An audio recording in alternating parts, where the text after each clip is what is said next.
Hello friends, welcome to my channel विद्यालय।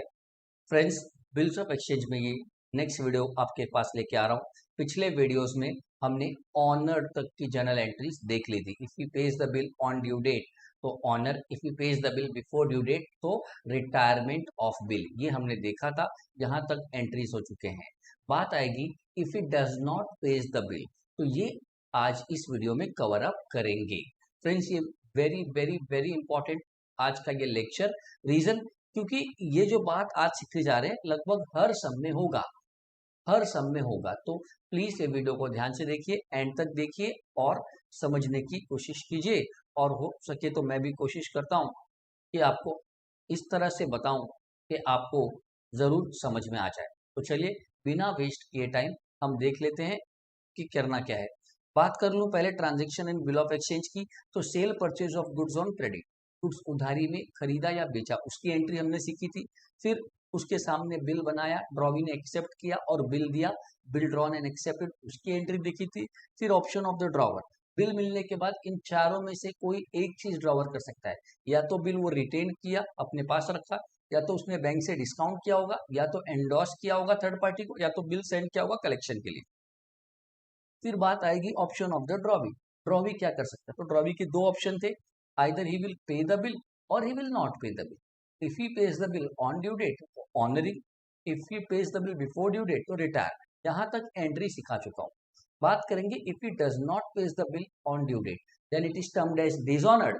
और अगर वो ड्यू डेट के पहले ही बोल देता है कि मैं पे नहीं कर सकता, मेरे पास पैसा नहीं है उतना, मुझे और टाइम चाहिए, एक्स्ट्रा टाइम मांग रहा है, then it is renewal of the bill. दोनों को डिटेल में आके पढ़ते हैं। आइए मैं शुरू करता हूं सबसे पहले जर्नल एंट्रीज की तरफ। तो अगर मैं बात करूं जर्नल एंट्रीज की, तो if the drawee does not pays the bill, अगर ड्रॉवी बिल का पैसा नहीं दे रहा है तो क्या एंट्रीज आएंगी in the books of drawer and drawee. तो सबसे पहले if it does not pays the bill on due date, due date के दिन पे नहीं कर रहा है यानी डिसऑनर।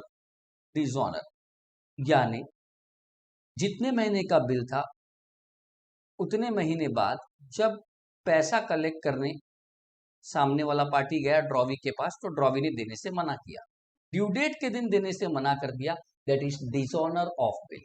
तो सवाल उठता है कि जब डिसऑनर होता है तो एंट्री क्या आती है। आइए एंट्री को समझने के लिए पहले एक छोटा सा डायग्राम समझ लेते हैं ताकि थोड़ा अच्छी तरह समझे। आइए मान लीजिए ये ड्रॉवर है, ये ड्रॉवी है। ड्रॉवी ने एक्सेप्ट करके बिल ड्रॉवर को दिया था, तो ड्रॉवर के लिए ये बिल ऑफ एक्सचेंज, ड्रॉवर को ये बिल का पैसा मिलने वाला था, तो ड्रॉवर के लिए ये बिल रिसीवेबल था, जबकि ड्रॉवी के लिए ये बिल्स पेएबल है। ये बात क्लियर हो गई, ठीक है। अब ध्यान से देखिए, अगर ये बिल ड्रॉवर ने रिटेन्ड किया, अपने पास ही रखा, तो बताइए पैसा लेने कौन जाएगा ड्यू डेट पे? सर ड्रॉवर जाएगा। ड्रॉवर जाएगा तो ड्रॉवर बिल देगा, पर ड्रॉवी ने पैसा देने से मना किया, ड्यू डेट पे पैसा देने से मना कर दिया। इसको बोलते हैं रिटेन्ड बिल डिसऑनर्ड। क्या कहते हैं? Retained bill dishonoured. M I right?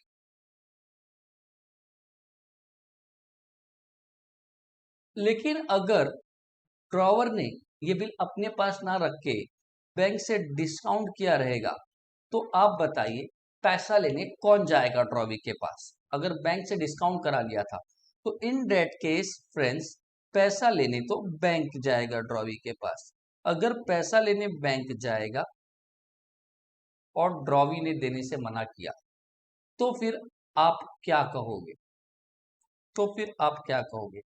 Can you से डिस्काउंटेड बिल डिसऑनर्ड?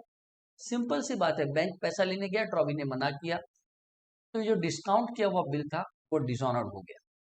अगर ड्रॉवर ने डिस्काउंट नहीं किया रहेगा तो एंडोर्स किया रह सकता है, हाँ या ना? एंडोर्सी को, अगर एंडोर्सी को दिया था दोस्तों, तो मेरे को फटाफट से बताओ, पैसा कलेक्ट करने कौन जाएगा? एंडोर्सी, बिल्कुल सही। पैसा कलेक्ट करने एंडोर्सी जाएगा ट्रॉवी के पास। ट्रॉवी के पास पैसा कलेक्ट करने एंडोर्सी जाएगा, बराबर है। क्या ड्रॉ पैसा दिया? क्या ड्रॉवी ने पैसा दिया दोस्तों? जी नहीं। अगर ड्रॉवी ने पैसा नहीं दिया then it is termed as endorsed bill dishonoured. और फाइनली मैं बात कर लूं, अगर इसने रिटेन नहीं किया, डिस्काउंट नहीं किया, एंडोर्स नहीं किया, जबकि कलेक्शन को दे दिया था, तो इसका मतलब ये हुआ कि ये पैसा कलेक्ट करने कौन गया था? बीएफसी। पर पैसा मिला कि नहीं मिला? नहीं मिला सर। पैसा अगर नहीं मिलता है, पैसा लेने गया पर पैसा नहीं मिला, तो कहना है इससे bill sent for collection honoured, BFC bill honoured, हाँ या ना? ये समझना, सॉरी डिसऑनर्ड, ये समझना बहुत जरूरी है कि पैसा लेने इन चारों में से कोई भी जा सकता है और पैसा नहीं मिला तो डिसऑनर्ड। क्या ये बात एकदम श्योर है? क्या ये बात एकदम समझ में आ गई? तो डिसऑनर्ड में भी ये चारों केस हो सकता है। जैसे ऑनर्ड में हमने देखा था retained bill honoured, discounted bill honoured, endorse bill honoured, BFC bill honoured, मतलब पैसा लेने गए और पैसा मिल गया तो ऑनर्ड कह दिया। तो यहाँ पे भी ये चारों पॉसिबिलिटी है, पैसा लेने गए पर पैसा मिला नहीं, बराबर है। तो एंट्री क्या आएगी? ध्यान से सोच के मेरे को बताइएगा आप लोग, ठीक है। ड्रॉवर के बुक में क्या एंट्री आएगी? चलिए पहला केस, ड्रॉवर पैसा लेने गया। ड्रॉवर पैसा लेने गया तो ड्रॉवर ने बिल दिया, देखो ये बिल दिया, ये बिल देगा। ड्रॉवर ने ड्रॉवी को बिल दिखाया, बिल दिया, लेकिन क्या पैसा मिला? बिल जा रहा है, क्या पैसा आ रहा है? जी नहीं। बिल गया क्रेडिट, पर पैसा नहीं आया। तो क्या ड्रॉवर भूल जाएगा कि ड्रॉवी को याद रखेगा? ड्रॉवी को छोड़ेगा क्या? जी नहीं, नहीं छोड़ेगा। उसको जरूर याद रखेगा, क्योंकि ड्रॉवी से पैसा लेना है। याद रखना, ड्रॉवर ड्रॉवी को याद रखेगा, हाँ कि ना? यस, क्योंकि उससे पैसा लेना है, बिल का पैसा मिला नहीं है। तो दोस्तों अगर उससे पैसा लेना है ड्रॉवी से, तो फ्रेंड्स सिंपल सा लॉजिक है, ड्रॉवी से पैसा लेना है, ड्रॉवी डेबिट, डेटर है हमारा debit, drawee account debit to, bill जा रहा है, bill credit, drawee account debit to bills receivable account, drawee account debit to bills receivable account, बराबर है। तो रिटेन्ड बिल डिसऑनर्ड, बिल गया पर पैसा मिला नहीं, ड्रॉवी टू बिल रिसीवेबल। उसी तरह अगर मैं बात कर लूं आगे दोस्तों, रिटेन्ड बिल डिसऑनर्ड देखा, अगर रिटेन के बजाय बिल बैंक के पास था तो पैसा लेने कौन गया? बैंक। बैंक ने ड्रॉवी को बिल दिखाया, बोला बिल ले लो और पैसा दे दो, लेकिन ड्रॉवी पैसा दे रहा है कि नहीं दे रहा है? सर नहीं दे रहा है, डिसऑनर्ड। तो आप बताइए, बैंक को अगर पैसा नहीं मिला तो बैंक किसको नहीं छोड़ेगा? बैंक किसको नहीं छोड़ेगा? बैंक वहीं से फोन करेगा, भाई ड्रॉवी तुमने जो बिल डिस्काउंट कराया था, जो बिल मेरे को दे के पैसा लिया था, भाई आज मैं उसका कलेक्शन करने आया हूं पर ड्रॉवी पैसा नहीं दे रहा है, तो मैं आपको नहीं छोड़ूंगा। तो ड्रॉवर कहता है अरे यार ये ड्रॉवी बहुत बेकार आदमी है, वादा करके पैसा नहीं दिया आज इसने। तो इन शॉर्ट अब बोलो, बैंक ड्रॉवर को नहीं छोड़ेगा तो ड्रॉवर किसको नहीं छोड़ेगा? बैंक ये पैसा ड्रॉवर से वसूलेगा, तो ड्रॉवर किससे वसूलेगा? ड्रॉवी से। यानी ड्रॉवर को अब ड्रॉवी से पैसा लेना है, वो डेटर, और बैंक को पैसा देना है, वो उसका क्रेडिटर। ड्रॉवी से लेना है, बैंक को देना है, तो बताइए एंट्री क्या आएगी? ड्रॉवी डेटर है, debit to, can I say drawee account debit to bank, to bank, बराबर, बराबर। यानी रिटेन रहेगा तो drawee to bill receivable, discount रहेगा तो ड्रॉवी टू बैंक, बराबर। थर्ड केस सिमिलरली दोस्तों, थर्ड केस फटाफट से जाते हैं। अगर एंडोर्सी पैसा लेने गया, देखिए दोस्तों एंडोर्सी, एंडोर्सी पैसा लेने गया, किसके पास गया? ड्रॉवी के पास बिल दिया, लेकिन ड्रॉवी ने अगेन उसको पैसा देने से मना कर दिया। मतलब ड्रॉवर ने जब एंडोर्सी को ये बिल एंडोर्स किया था, बिल दिया था, बराबर है, पेमेंट के लिए, तो क्या वाकई पेमेंट मिला एंडोर्सी को जब वो पेमेंट लेने गया? जी नहीं मिला। तो बताइए, क्या एंडोर्सी को पेमेंट नहीं मिला है तो एंडोर्सी किसको नहीं छोड़ेगा? सर एंडोर्सी किसको नहीं छोड़ेगा? ड्रॉवर को। एंडोर्सी फिर से बोलता है, ड्रॉवर आपने जो बिल दिया था उसका पेमेंट मिला नहीं, तो मुझे आपसे पैसा चाहिए भाई, सामने वाले बिल का पेमेंट आया नहीं। तो फिर से ड्रॉवर वही बोलेगा, यार ये बहुत बेकार आदमी है, इसने पैसा नहीं दिया। तो चलो भाई, ड्रॉवर कहता है इसका मतलब मुझे ड्रॉवी से लेना है और एंडोर्सी को देना है, यानी ड्रॉवी डेबिट और एंडोर्सी फिर से मेरा क्या हो गया? Creditor, credit. ड्रॉवी से पैसा लेना है वो मेरा डेटर डेबिट, एंडोर्सी को पैसा देना है वो मेरा क्रेडिटर क्रेडिट। तो drawee to endorsee, drawee to endorsee. तो चलिए बेटा एंट्री करते हैं, drawee account debit to endorsee, to endorsee. यानी अगर एंडोर्स बिल डिसऑनर्ड है तो एंट्री ड्रॉवी टू एंडोर्सी। बात कर लूं आगे आखिरी, बीएफसी। बीएफसी को मैंने बिल दिया था कि भाई कलेक्ट करके पैसा ला देना। अगर बीएफसी को बिल दिया था मतलब मैं बीएफसी से ये अप्रोच करता हूं कि भाई मेरे को कलेक्शन करके दे दो, यानी मैं ऐसा सोच रहा हूं कि भाई बीएफसी से पैसा मिल जाएगा, वो कलेक्शन करके दे देगा, बराबर है।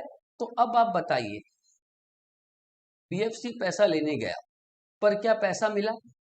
जी नहीं सर, ड्रॉवी ने पैसा दिया ही नहीं, बराबर, ड्रॉवी ने पैसा दिया ही नहीं। तो बीएफसी ने भी किसको बता दिया? बीएफसी ने भी किसको बता दिया? ड्रॉवर को बता दिया कि भाई आपने जो कलेक्शन करने का मेरे को जिम्मा दिया था वो मिला नहीं, डिसऑनर्ड हो गया। तो आपने जो मेरे नाम पे लिख रखा होगा कि पैसा मिलने वाला है बीएफसी से, वो हटा दीजिए, वो हटा दीजिए। क्लियर? क्योंकि ड्रॉवी ने पैसा दिया नहीं है। तो ड्रॉवर बोलता है चलो भाई, बेकार आदमी है ये ड्रॉवी। मतलब वो फिर से ये कहता है कि ड्रॉवी से पैसा लेना है और बीएफसी को पैसा देना नहीं है, बीएफसी को हटा देना है। हमने जब बीएफसी को बिल दिया था, ड्रॉवर याद करो क्या एंट्री पास किया था, बीएफसी को जब बिल दिया था, बिल जा रहा है बीएफसी के पास, BFC to bill receivable, bill गया और बीएफसी से पैसा लेना है, बीएफसी से पैसा लेना था, उसको हमने डेबिट किया था, बीएफसी रिसीवर था, वो हमारा डेटर था। जब हमने बिल बीएफसी को दिया था तब हमने उसे डेबिट किया था क्योंकि उससे पैसा लेना है। लेकिन क्या अब ये पैसा मिलने वाला है? जी नहीं। तो ये जो डेबिट किया है उसको हटाओ, हटाओ क्योंकि पैसा मिलने वाला नहीं है। तो दोस्तों ट्रॉवी फिर से डेबिट और बीएफसी हटा दो क्योंकि पैसा मिलने वाला नहीं है। ट्रॉवी ने पेमेंट ही नहीं किया तो बीएफसी कहां से पैसा दे भाई, अपने पास से थोड़ी देगा। तो drawee to BFC, drawee to BFC. तो ये है दोस्तों डिसऑनर्ड की एंट्रीज, डिसऑनर्ड की एंट्रीज। एक शॉर्टकट बताता हूं दोस्तों, जब भी बिल डिसऑनर्ड हो जाए, ड्रॉवर हमेशा एक चीज तो पक्का है, ड्रॉवी को डेबिट करेगा। क्यों? क्योंकि उसको ड्रॉवी से पैसा लेना है। तो जब भी बिल डिसऑनर्ड हुआ, ड्रॉवर के बुक में ड्रॉवी डेबिट, कुछ सोचने का नहीं, बिंदास ड्रॉवी डेबिट टू, जिसके पास बिल है उसको क्रेडिट। ध्यान से देखो, अगर बिल बैंक के पास है तो टू बैंक, अगर बिल एंडोर्सी के पास है तो टू एंडोर्सी, अगर बिल बीएफसी के पास है तो टू बीएफसी, अगर बिल खुद के पास है तो खुद का नाम तो नहीं लिखते, तो बिल रिसेबल लिखने का। तो शॉर्टकट याद रखो, लॉजिक पहले एक्सप्लेन किया, शॉर्टकट ये है कि ड्रॉवर के बुक में डिसऑनर्ड में एक चीज तो पक्का है, किसको डेबिट? ड्रॉवी को, क्योंकि पैसा लेना है, drawee account debit to, to, अगर डिस्काउंटेड बिल डिसऑनर्ड है तो टू बैंक, अगर एंडोर्स बिल डिसऑनर्ड है तो टू एंडोर्सी, अगर बीएफसी बिल डिसऑनर्ड है तो टू बीएफसी। लेकिन अगर रिटेन्ड बिल डिसऑनर्ड है, टू, खुद का नाम तो आएगा नहीं, खुद के बुक में खुद का नाम नहीं आता है, तो टू बिल्स रिसीवेबल, बिल दिया पर पैसा नहीं मिला। तो ये रहा दोस्तों, ड्यू डेट के दिन पैसा ना दिया तो क्या एंट्री करेंगे ड्रॉवर के बुक। अब बात करते हैं ड्रॉवी के बुक। तो ड्रॉवी बोलता है मैं तो एक ही एंट्री करेगा, एक ही एंट्री करेगा, चाहे कोई भी आए, चाहे ड्रॉवर आया हो, बैंक आया हो, एंडोर्सी आया हो या बीएफसी। मैंने क्या किया, मैंने वो बिल्स पेबल लिया लेकिन पैसा दिया नहीं, कि मेरे पास पैसा नहीं था। तो बिल लिया, पैसा नहीं दिया, क्या एंट्री पास करेंगे? बिल लिया, बिल्स पेबल अकाउंट डेबिट। क्या मैं टू कैश लिखूं? टू कैश लिखूं, बिल लिया पैसा दिया, टू कैश नहीं आएगा। सर पैसा दिया नहीं, देना बाकी है ड्रॉवर को, तो drawer is our creditor. Drawee को पैसा देना अभी भी बाकी है, ड्रॉवी बोलता है ड्रॉवर को देना है, ड्रॉवर हमारा अभी भी क्रेडिटर है। तो bills payable to cash honoured होता है, तो bills payable to drawer dishonoured की एंट्री। याद रखना, ड्रॉवर ने ड्रॉवी को डेबिट किया क्योंकि पैसा लेना है, और ड्रॉवी ने ड्रॉवर को क्रेडिट किया क्योंकि पैसा देना है क्रेडिटर। तो ये था दोस्तों entry for dishonour of the bill. एक और इंपॉर्टेंट चीज डिसऑनर्ड में आती है दोस्तों, जब भी बिल डिसऑनर्ड होता है तो there can be noting charges, there can be noting charges. Compulsory नहीं है कि डिसऑनर्ड होगा तो नोटिंग चार्जेस आएगा ही, बट कभी कभी नोटिंग चार्जेस आता है। अब ये है क्या, वो आप पहले समझ लो, फिर इसकी एंट्री पे बात करते हैं। आ जाइए। Noting charges is nothing but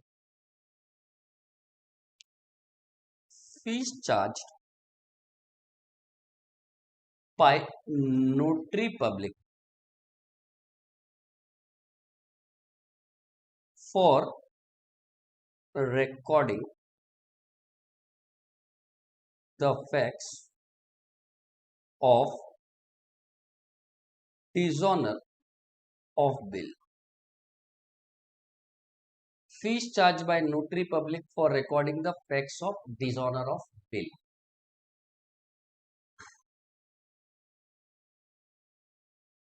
The person appointed to handle such cases is known as notary public. Notary public. आइए ये सब समझाता हूं, थोड़ा टाइम दीजिए, पहले लिख लो। फिर noting charges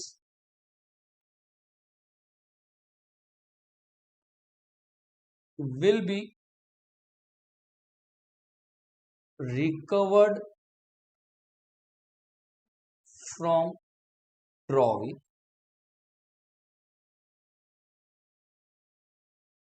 and hence it is an expense of drawing. It is an expense of drawing. चलिए आइए इसको समझाता हूं, फटाफट से सुनिए। मान लीजिए दोस्तों, मान लीजिए, चलिए मैं थोड़ा सा रब आउट कर देता हूं, थोड़ा सा साफ सुथरा करने की कोशिश करता हूं। आइए और थोड़ा देखते हैं हम लोग कि क्या कर सकते हैं। नोटिंग चार्जेस समझाना है, क्या समझाना है? Noting charges. तो मान लीजिए भाई, आप ड्यू डेट के दिन पैसा लेने गए, पर ड्रॉवी ने पैसा आपको नहीं, ड्रॉवी ने पैसा नहीं दिया, ड्रॉवी ने पैसा नहीं दिया, और आपका बहुत बातचीत हुआ उनके साथ, आपने बहुत बोला कि पैसा दे दो भाई, ड्रॉवी फिर भी इंटरेस्ट नहीं ले रहा है, पैसा नहीं दे रहा है, बराबर है, और आपका उनके साथ थोड़ा झगड़ा हो गया। गुस्से में आप दूसरे दिन उसको फिर फोन करते हो कि पैसा दे रहा है कि नहीं, और मान लीजिए कि ड्रॉवी बोलता है नहीं मैं पैसा नहीं दूंगा, मेरे पास नहीं है। अब ये बंदा ड्रॉवर सीधे सीधे पुलिस स्टेशन चला गया और जाकर वहां कंप्लेंट किया कि ये बंदा मेरा पैसा खा लिया है, दे नहीं रहा है, बराबर है। अब ड्रॉवर पुलिस को लेके किसके पास पहुंच गया? ड्रॉवी के पास। जब ड्रॉवी के पास पहुंचा, ड्रॉवी ने जब पुलिस को देखा तो थोड़ा टेंशन में आ गया। ड्रॉवी ने बोला, और ड्रॉवर कैसे हो, आओ बैठो। तो पुलिस वाला बोलता है हम यहाँ बैठने को नहीं आए, तुम इसका पैसा क्यों नहीं दे रहे हो? पैसा दिए क्यों नहीं? तुम्हारे नाम पे कंप्लेंट हुआ है। तो ड्रॉवी कहता है मेरा कोई गलती नहीं है, कौन बोला कि मैं पैसा मना किया था भाई? अरे मैं तो पैसा लेके बैठा हूँ, ये क्या मेरे जेब में पड़ा है? ये आया ही नहीं था, ये तो ऐसे ही आ गया था, बिल लेके आया ही नहीं था, मुझे बिल दिया ही नहीं, तो मैं पैसे क्यों दूं? और इसने मेरे नाम पे कंप्लेंट भी कर दिया, अब मैं इसे पैसे नहीं दूंगा, ये तो गलत बात है, इसने मेरे को बिल दिया ही नहीं था। अब ये बताइए, ड्रॉवर कह रहा है कि नहीं नहीं मैंने बिल दिखाया था, ये झूठ बोल रहा है। ड्रॉवी बोलता है जी नहीं, मैं आज पैसे देने को रेडी हूं, तो मैं कल भी दे देता। अब दोस्तों आप समझ रहे हो कि एक्चुअली ड्रॉवर गया था पर ड्रॉवी ने दिया नहीं, और अब पुलिस को देख के ये नाटक कर रहा है कि बिल दिखाया नहीं था प्रॉपरली, ये पैसा लेने आया ही नहीं था, बिल बराबर प्रेजेंट नहीं किया था, और मेरे को बोल रहा है कि मैंने पैसा नहीं दिया। अल्टीमेटली झूठ ड्रॉवी बोल रहा है, लेकिन ड्रॉवर के पास कोई सबूत नहीं है कि उसने बिल प्रेजेंट किया था और वो डिसऑनर्ड हो। इसीलिए दोस्तों अगर ड्रॉवर चाहे ड्रॉवर चाहे तो जब बिल डिसऑनर्ड होता है तो वो नोटरी पब्लिक के पास जा सकता है। किसके पास जा सकता है, बोलो फटाफट। नोटरी पब्लिक के पास जा सकता है। नोटरी पब्लिक कौन है, गवर्नमेंट ऑफिसर, जो क्या काम करता है, ये बिल्स के केसेस हैंडल करते हैं। जब ड्रॉवर नोटरी पब्लिक के पास गया और बताया कि भाई ऐसा ऐसा प्रॉब्लम है, ड्रॉवी पैसा नहीं दे रहा है, तो नोटरी पब्लिक वाला एक बंदा ड्रॉवी को कांटेक्ट करता है, और अगर ड्रॉवी मना कर देता है तो notary public bill of exchange, ये जो हमने बिल ऑफ एक्सचेंज सीखा था बनाना दोस्तों, वो बिल ऑफ एक्सचेंज पे वो डिसऑनर्ड लिख देता है और रीजंस डाल देता है और स्टैंप लगा देता है, ये रिकॉर्ड करता है। बराबर है, इस रिकॉर्डिंग को कहते हैं noting. Recording the facts of bill dishonoured is noting, लिख दिया, बराबर है, और स्टैंप लगा दिया।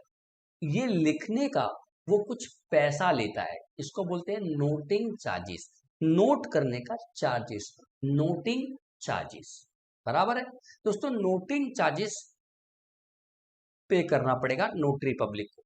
सर इसका फायदा ये होता है कि अगर नोटरी पब्लिक ने डिसऑनर्ड लिख दिया तो इसका मतलब ये हो गया कि जब ड्रॉवर अब पुलिस को अगर लेके जाता है तो कहीं ना कहीं ड्रॉवी अगर ये कहता है कि ये पैसा लेने आया ही नहीं था, बिल लेके आया ही नहीं था, बिल प्रेजेंट किया ही नहीं था, तो अब ड्रॉवी फंस जाएगा, क्योंकि नोटरी पब्लिक ने इस पे स्टैम्प मारा है, इसका मतलब आपको अप्रोच किया रहेगा और आपने मना किया है और उसने तब डिसऑनर्ड लिखा है, मतलब ये एक तरह का एविडेंस हो जाता है। क्या हो जाता है, एविडेंस। हालांकि कंपलसरी नहीं है नोटिंग करवाना, बट ड्रॉवर चाहे तो करवा सकता है। तो कभी कभी सम में नोटिंग चार्जेस पे किया ऐसा एंट्री दिखेगा, समझ में आया।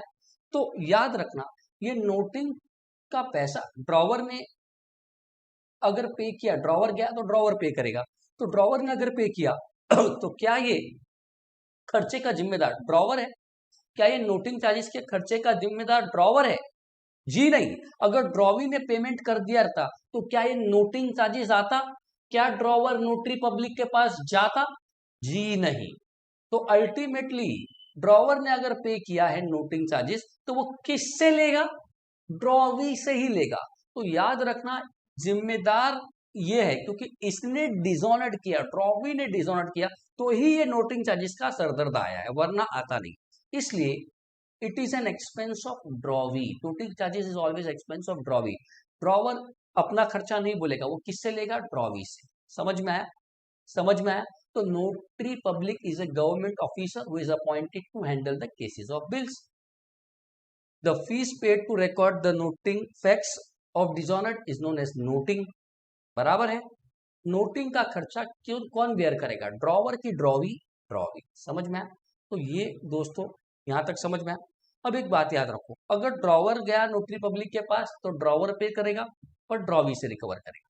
लेकिन अगर बिल डिस्काउंट है तो नोटरी पब्लिक के पास बैंक जाएगा नोटिंग करवाने, ताकि वो ये साबित कर सके कि भाई हम गए थे पैसा लेने लेकिन ड्रॉवी ने पैसा दिया नहीं। अगर बैंक गया तो बैंक पे करेगा, पर बैंक ड्रॉवर से लेगा, और ड्रॉवर किससे लेगा? वो ड्रॉवी से। अगर एंडोर्सी के पास बिल था तो नोटरी पब्लिक के पास कौन जाएगा? एंडोर्सी जाएगा रिकॉर्डिंग कराने की भाई हम पैसा लेने गए थे, पैसा नहीं मिला। इन डेट केस एंडोर्सी पे करेगा नोटिंग चार्जेस, लेकिन एंडोर्सी ड्रॉवर से लेगा, और ड्रॉवर भी किससे लेगा? ड्रॉवी से। तो अल्टीमेटली बर्डन ड्रॉवी पे ही आएगा। बात करें बीएफसी की, तो दोस्तों बीएफसी बैंक फॉर कलेक्शन, ये इसका खाली कलेक्शन का काम है। अगर बीएफसी वाला बिल डिसऑनर्ड हो गया, कलेक्शन को सेंड किया था डिसऑनर्ड हो गया, तो बीएफसी वाला बोलता है भाई मैं क्यों जाऊं, मेरा खाली कलेक्शन का काम है। नहीं मिला तो मैं तुमको बता दिया। अगर दिक्कत है तो तुम जाओ नोटरी पब्लिक के पास और रिकॉर्ड करवाओ। तो in short friends, noting charges is paid by only 3%। तीनों में से कोई एक पे कर सकता है। Either it will be paid by drawer, or it will be paid by bank, or it will be paid by endorsee. बराबर। पे तीनों में से कोई भी करे, किससे लिया जाएगा ये पैसा? ड्रॉवी से लिया जाएगा। तो आ जाइए फ्रेंड्स, बात करते हैं नोटिंग चार्जेस के एंट्री की। तो बताइए, नोटिंग चार्जेस के केस में भी ड्रॉवर क्या एंट्री करेगा? कोई भी पे करे, ड्रॉवर ये पैसा ड्रॉवी से ही लेगा। तो एंट्री दोस्तों, drawee account debit. Noting charges के लिए भी ड्रॉवी डेबिट, जैसे डिसऑनर्ड में ड्रॉवी डेबिट, नोटिंग चार्जेस के लिए भी ड्रॉवी डेबिट। अब जिसने पे किया उसका नाम, सर एंडोर्सी ने पे किया तो ड्रॉवी टू एंडोर्सी। ड्रॉवी से पैसा लेना है और नोटिंग चार्जेस का पैसा एंडोर्सी को देना है। सर बैंक ने पे किया, ड्रॉवी टू बैंक। बैंक ने पे किया तो ड्रॉवी से कलेक्ट करना है और बैंक को देना है। खुद ने पे किया तो खुद का नाम तो आएगा नहीं, और इस बार बिल नहीं गया, खुद ने पे किया मतलब खुद के पास से क्या गया? कैश। कैश गया, ड्रॉवी से लेना है। तो दोस्तों याद रखना, नोटिंग चार्जेस कितने लोग पे कर सकते हैं? 3 लोग। खुद ने पे किया तो drawee account debit to cash. अगर बैंक ने पे किया तो drawee account debit to bank. अगर एंडोर्सी ने पे किया तो drawee account debit to endorsee. Drawee से लेना होता है। अल्टीमेटली ड्रॉवी क्या एंट्री करेगा दोस्तों? तो ये खर्चा ड्रॉवी का हुआ, ड्रॉवी को बेयर करना पड़ेगा। खर्चा है मतलब नोटिंग चार्जेस डेबिट एक्सपेंस। और किसको देने का ये पैसा? ड्रॉवर को ही देना है ये पैसा। Drawer creditor, credit. बराबर है, बराबर है। इन शॉर्ट दोस्तों, ये रहा एंट्री नोटिंग चार्जेस का। अब अगर आप ध्यान से इन दोनों एंट्रीज को फ्रेंड्स थोड़ा देखेंगे तो आपको समझ में आएगा सिमिलैरिटी। आइए मैं आपको थोड़ा सिमिलैरिटी बताता हूँ ड्रॉवर के बुक में। ड्रॉवर के बुक में ही, क्योंकि ड्रॉवी के बुक में तो बड़ा सिंपल है। आइए फटाफट से देखिए फ्रेंड्स, ड्रॉवर के बुक में डिसऑनर्ड की एंट्री क्या की थी? डिसऑनर्ड की entry, drawee account debit to, खुद के पास बिल था तो bill receivable, discounted bill dishonoured to bank, endorsee के पास है तो टू एंडोर्सी, बीएफसी के पास है तो टू बीएफसी। यही एंट्री था। उसी तरह दोस्तों, नोटिंग चार्जेस की भी सिमिलर टाइप की ही एंट्री है। नोटिंग चार्जेस की भी एंट्री लगभग वैसे ही है फ्रेंड्स। क्या एंट्री है? Drawee account debit. दोनों ही केस में आप देख सकते हो डेबिट। हाँ, खुद ने पे किया तो टू कैश, यहाँ बिल रिसीवेबल तो यहाँ कैश। बात करें बैंक ने पे किया तो बैंक, यानी sir drawee to bank dishonoured की भी एंट्री है और नोटिंग चार्जेस की भी ड्रॉवी टू बैंक है। हाँ, कॉमन एंट्री। ओके, एंडोर्सी ने पे किया तो टू एंडोर्सी, यानी डिसऑनर्ड की एंट्री ड्रॉवी टू एंडोर्सी है और नोटिंग चार्जेस की भी ड्रॉवी टू एंडोर्सी है। समझ में आया? तो सेम एंट्री है। हाँ, बीएफसी पे करता है क्या? जी नहीं, तो यहाँ बीएफसी आएगा ही नहीं। समझ में आया? 3 ही लोग पे करते हैं। If it is paid by drawer तो drawee to cash, if it is paid by bank तो drawee to bank, if it is paid by endorsee drawee to endorsee. समझ में आया? फिर से बोलता हूँ, dishonoured drawee to bill receivable, bank के पास है to bank, to endorsee, to BFC, जिसके पास है वो क्रेडिट। नोटिंग चार्जेस में ड्रॉवी डेबिट, ड्रॉवर पे किया टू कैश, बैंक ने पे किया टू बैंक, एंडोर्सी ने पे किया टू एंडोर्सी। ड्रॉवी के बुक में सिंपल एंट्री है दोनों की। डिसऑनर्ड की एंट्री, बिल लिया पैसा नहीं दिया, बिल्स पेबल टू ड्रॉवर। और नोटिंग चार्जेस का entry, noting charges account debit to drawer. तो दोस्तों ये एंट्री है डिसऑनर्ड और नोटिंग चार्जेस की। फ्रेंड्स, टाइम नहीं वेस्ट करते, अब हमने इतना पढ़ ही लिया है तो आइए फटाफट से बात कर लेता हूं very very very important part, renewal of bill. Very very very important. हर सम में रिन्यूअल ऑफ बिल आएगा। तो आप सोच रहे होंगे सर इतना इंपॉर्टेंट है तो क्यों ना इसका एक अलग से वीडियो बना दूं। नहीं दोस्तों, अभी अभी मैंने डिसऑनर्ड सिखाया है, हाँ या ना, बराबर है। तो सर क्या इससे डिसऑनर्ड का कोई लेना देना है? बिल्कुल लेना देना है, इसलिए अभी देख लो। जब दोस्तों रिन्यूअल ऑफ बिल होता है तो उसका मतलब क्या है वो समझाता हूं, बट उसके पहले आ जाइए, एक लाइन ड्रॉ कर दूं ताकि आगे एंट्री आए तो लिख सको। चलिए फ्रेंड्स देखिए, रिन्यूअल ऑफ बिल इसका मतलब क्या होता है? इसका मतलब ये होता है कि ड्यू डेट आने के पहले ही ड्रॉवी ने सामने से बोल दिया, मान लीजिए कि ड्यू डेट आने में 10 दिन बाकी है, तो 10 दिन पहले ड्रॉवी ने कह दिया फोन करके ड्रॉवर को कि 10 दिन बाद आपका पैसा देना है। ड्रॉवर कहता है हाँ, तो ड्रॉवी कहता है कि मेरे पास नहीं है, अगर आप लेने आओगे तो डिसऑनर्ड हो जाएगा, मेरे पास नहीं है और मैं नहीं दे पाऊंगा। तो ड्रॉवर भड़क जाता है, अरे ये तो गलत बात है, आपने 3 महीने का टाइम लिया, अब जब 10 दिन बाकी है तो आप मना कर रहे हो, क्या ये सही है? तो ड्रॉवी कहता है सही तो नहीं है दोस्त, लेकिन बिजनेस बराबर नहीं चल रहा है, हालात थोड़े खराब है और मेरे पास उतना पैसा नहीं है कि पे कर सकूं। देखिए आपका बिल मान लीजिए 50,000 का है, कितने का बिल था दोस्तों? मान लीजिए 50,000 का। तो ट्रॉवी कहता है मेरे पास अभी 20,000 रुपया पड़ा है, वो ले लो, लेकिन बाकी 30,000 के लिए मेरे को टाइम चाहिए, एक्स्ट्रा टाइम चाहिए और नया बिल चाहिए, न्यू बिल चाहिए। यानी पुराना 50,000 का बिल हटाओ, थोड़ा पैसा दे दिया है, बाकी के लिए नया बिल दो, नया बिल बनाओ, पुराना बिल हटा के नया बिल बनाओ, रिन्यू करो, पुराने बिल के सामने नया बिल लाओ, इसको बोलते हैं renewal of bill, renewal of bill. अब ड्रॉवर कहता है कि तूने 20,000 दिया वो ठीक है, और 30,000 के लिए तू और टाइम मांग रहा है, ऐसे तो हर बार तू टाइम मांगते चला जाएगा। तो ड्रॉवर कहता है ठीक है, जब तुम जल्दी पैसा देते, तो याद है आपने जल्दी पैसा दिया था इसने रिटायरमेंट में, तो वो अपना फायदा देखा था, डिस्काउंट लिया था।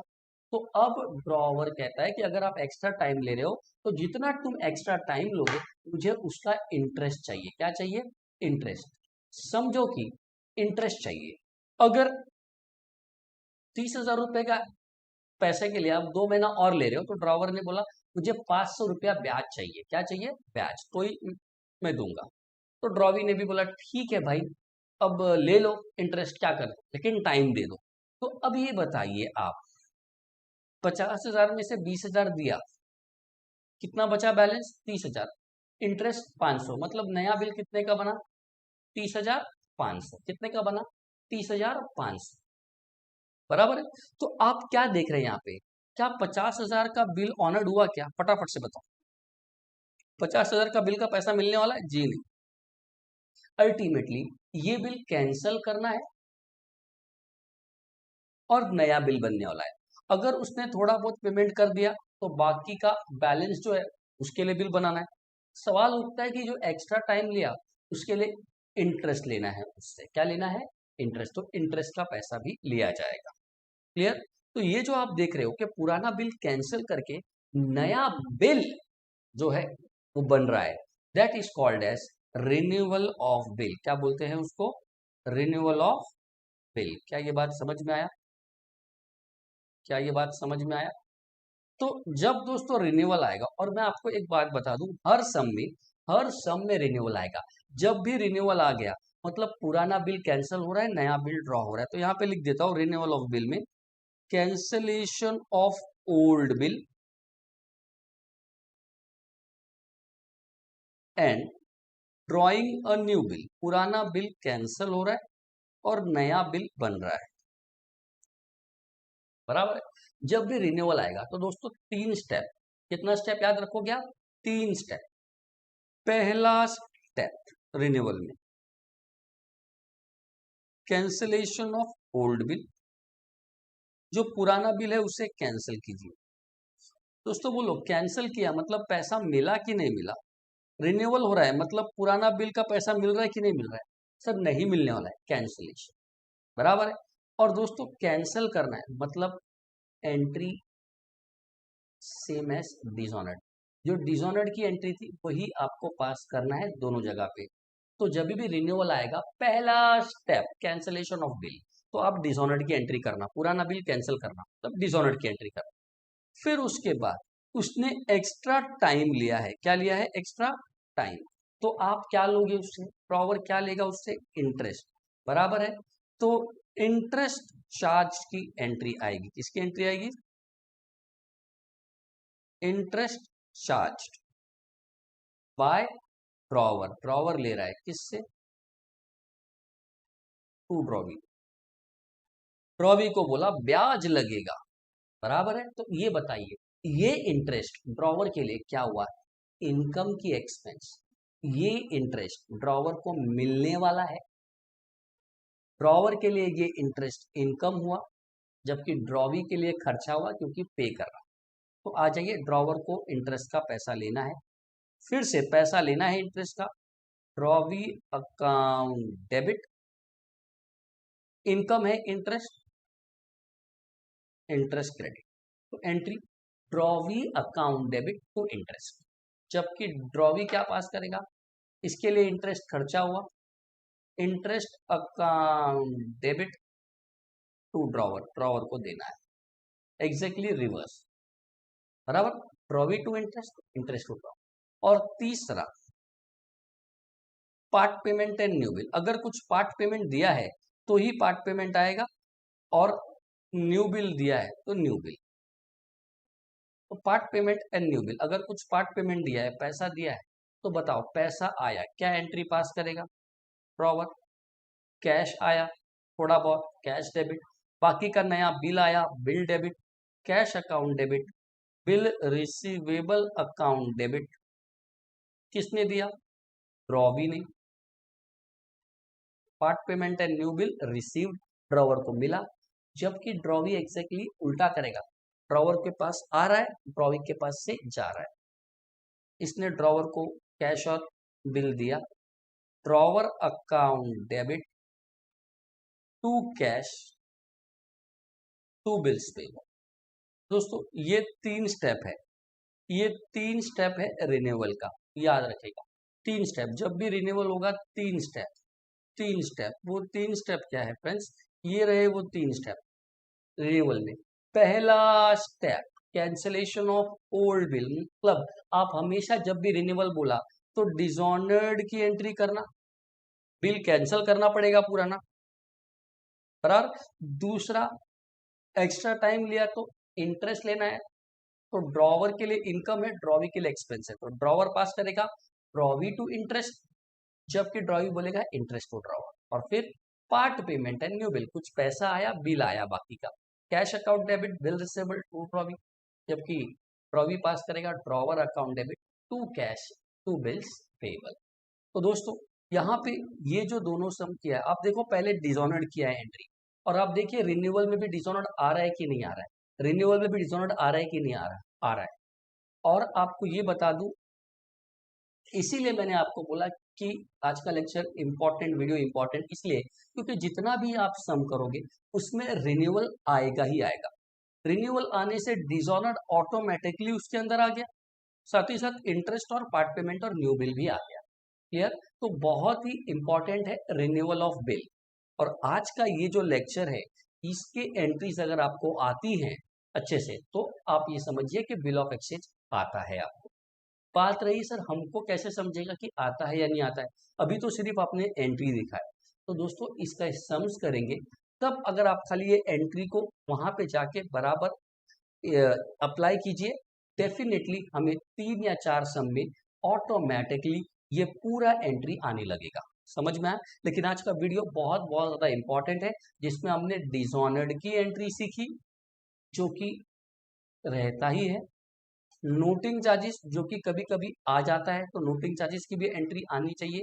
और फाइनली रिन्यूअल जो कि हर सम में रहेगा, तो ध्यान रखना रिन्यूअल बराबर आना चाहिए। कितना step? 3 step, cancellation of old bill, interest on unpaid amount and part payment and new.